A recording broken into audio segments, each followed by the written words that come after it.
Football শুধু জয় পরাজয়ের গল্প নয়, ফুটবল আবেগেরও নাম। আর লিওনেল স্কালোনির এই দৃশ্য যেন সেই আবেগেরই প্রতিচ্ছবি।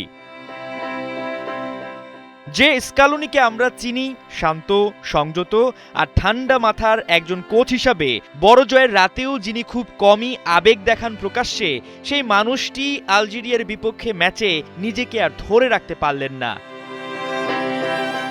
এই গল্পটা আসলে দুই লিওনেলের, একজন লিওনেল মেসি, আরেকজন লিওনেল স্কালোনি। স্কালোনি যখন আর্জেন্টিনার দায়িত্ব নেন, তখন মেসির ইন্টারন্যাশনাল ক্যারিয়ার নিয়ে ছিল নানা প্রশ্ন। বয়স, ফর্ম, ভবিষ্যৎ সবকিছু নিয়ে চলছিল আলোচনা, কিন্তু স্কালোনি কখনো তার কাপ্তানের ওপর আস্থা হারাননি, বরং দলকে সামনে থেকে লিড দেওয়ার দায়িত্বে রেখেছেন মেসিকে।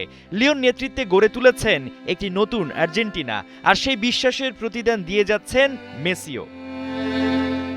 আলজেরিয়ার বিপক্ষে বিশ্বকাপের মঞ্চে লিও খেলেছেন নিজের ২০০তম ইন্টারন্যাশনাল ম্যাচ, করেছেন দুর্দান্ত এক হ্যাট্রিক। ৩৮ বছর বয়সেও দেখিয়েছেন কেন তিনি এখনও আর্জেন্টিনার সবচেয়ে বড় ভরসা, বিশ্বাসের জায়গা।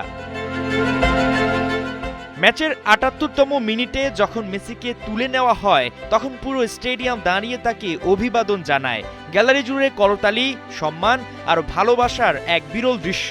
সেই মুহূর্তেই ডাগআউটে বসে আবেগাপ্লুত হয়ে পড়েন স্কালোনি। চোখ মুছতে দেখা যায় আর্জেন্টিনা কোচকে, মাঠ ছাড়ার সময় জড়িয়ে ধরেন মেসিকে। কিন্তু কেন আবেগ ধরে রাখতে পারলেন না স্কালোনি?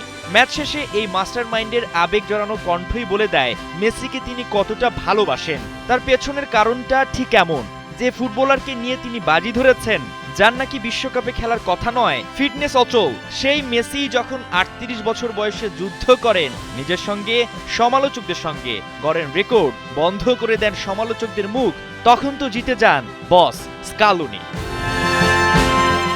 হাসান সজীব, ৭১।